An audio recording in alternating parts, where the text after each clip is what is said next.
ہمارے عظیم ترین یادگار دنوں میں سے یہ 6 ستمبر کا دن ہے۔ اگر آپ وہ صرف تقریر سن لیں جو ریڈیو پاکستان نے کی تھی کہ لا الہ الا اللہ کو ماننے والوں پر ہندوستان نے حملہ کر دیا ہے، میرے ہم وطنوں جنگ شروع ہو چکی ہے، اٹھو اور دشمنوں پر ٹوٹ پڑو۔ میرے عزیز ہم وطنوں، السلام علیکم۔ 10 کروڑ پاکستانیوں کے امتحان کا وقت آ پہنچا ہے۔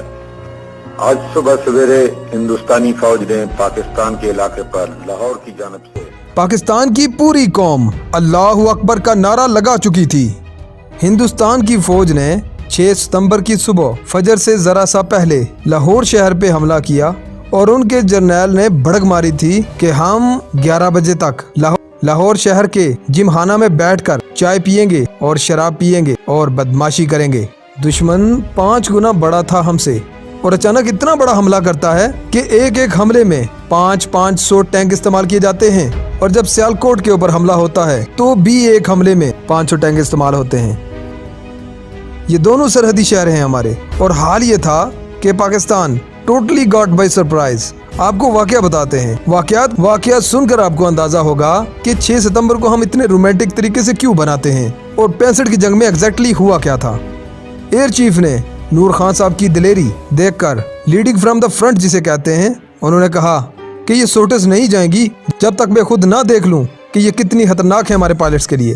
پاکستان فوج دنیا کی وہ عظیم ترین فوج ہے جس میں فوجی آفیسرز کا کیجویلٹی ریٹ بہت زیادہ تھا، اس لیے کہ ہمارے آفیسر آگے بڑھ کر لیڈ کرتے ہیں۔ پاکستان نیوی کے پاس صرف ایک سمبرین تھی اور وہ تھی غازی، اور اس سمبرین نے دشمن کا ناکہ بند کیا ہوا تھا۔ اس زمانے میں بڑی بڑی کتابیں لکھی گئیں کہ سلطان محمود غزنوی کے بعد یہ 18واں حملہ ہے، اور پاکستان کی نیوی آگے بڑھ کر سمندر میں گئی اور دشمنوں کے ٹھکانے تباہ کر دیے۔ دوارکا پہ گئی، دوارکا کے قلعے کو تباہ کیا بم بلاسٹ کر کے، اور پھر نکل کے واپس آئی۔ جب سیالکوٹ پہ حملہ ہوا تو توپیں فٹ کر دی گئی تھیں، بڑے بڑے ٹینک وہاں پر لا کر کھڑے کیے ہوئے تھے۔ یہ وہ وقت تھا جب پاکستانی فوج جوابی حملہ کر رہی تھی۔ ایسے معجزات دیکھے گئے، بڑے بڑے آفیسر جنرل اس بات کے عینی شاہد ہیں، بلکہ ان معجزات پہ بڑی بڑی کتابیں لکھی گئی ہیں جن میں ان معجزات کا ذکر کیا گیا ہے۔ ایک سیکٹر پر ہماری توپوں کو مدد کی ضرورت پڑی کیونکہ دشمن کے ٹینکوں کا دباؤ بہت سخت تھا۔ دشمن کے ٹینک ہماری توپوں کی آخری حد سے بھی 4 کلومیٹر دور تھے، مطلب یہ کہ گولہ وہاں پر پہنچ ہی نہیں پا رہا تھا جہاں پر دشمن کا ٹینک تھا۔ اور جب مدد مانگی گئی تو حساب لگایا گیا کہ ہماری توپوں کے گولے تو دشمن تک پہنچ ہی نہیں رہے، اور صورتحال یہ تھی کہ اگر اس وقت مدد نہ دی جاتی ہماری فرنٹ لائن کو تو پورے سیالکوٹ سیکٹر پر دشمن قبضہ کر لیتا۔ اللہ کے توکل پر یقین کریں، افسروں کی آنکھوں میں آنسو آ گئے۔ انہوں نے اللہ پہ توکل کرتے ہوئے توپوں کا منہ دشمنوں کی طرف کر دیا، اور جب ہماری فوج نے فائر کیا ہے تو عجیب سا معجزہ سامنے آ گیا۔ گولہ اپنی ڈیسٹینیشن پر پہنچتے ہوئے کم از کم 2 سے 3 منٹ لیتا ہے، اور ٹھیک 3 منٹ کے بعد وائرلیس پہ یہ پیغام آیا کہ گولے ٹھیک دشمن کے ٹینکوں کے درمیان پڑ رہے ہیں۔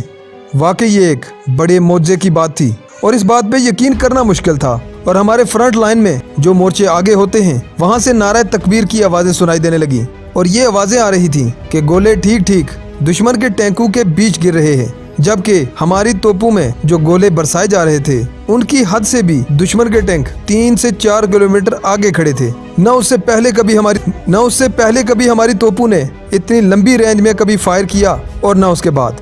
گویا جب اللہ کی مدد کی ضرورت تھی تو اللہ نے اپنی مدد بھیجی۔ یہ واقعے ہزاروں کتابوں میں لکھے گئے ہیں، اور ایسے کئی واقعات ہوئے ہیں۔ آپ ممتاز مفتی کی کتابیں اٹھا کے دیکھ لیں، الک نگری دیکھیے، تلاش دیکھیے۔ جب 65 کی جنگ شروع ہوئی تو ممتاز مفتی لکھتے ہیں کہ مسجد نبوی میں لوگوں نے حضور اکرم کا دیدار کیا۔ لوگ کیا دیکھتے ہیں کہ حضور اکرم صلی اللہ علیہ وسلم جنگی لباس میں ہیں، اور ساتھ جنگ بدر کے شہداء ہیں، اور پاکستانی مدد کے لیے تیار ہیں کہ پاکستان پہ حملہ ہوا ہے اور ہم نے اس کا دفاع کرنا ہے۔ اور یہ باتیں ممتاز مفتی نے لکھی ہیں، کتابوں میں چھپی ہیں، اخباروں میں چھپی ہیں۔ یہ باتیں ہم اپنی طرف سے نہیں بنا رہے ہیں۔ دشمن کے جہازوں کو یہ ذمہ داری دی گئی کہ راوی کے پل پر حملہ کرنا ہے اور اس کو نقصان پہنچانا ہے، لیکن وہ پائلٹ پکڑا گیا۔ جب اس سے پوچھا گیا کہ پل تو تمہارے سامنے تھا، تم نے بمباری کیوں نہیں کی؟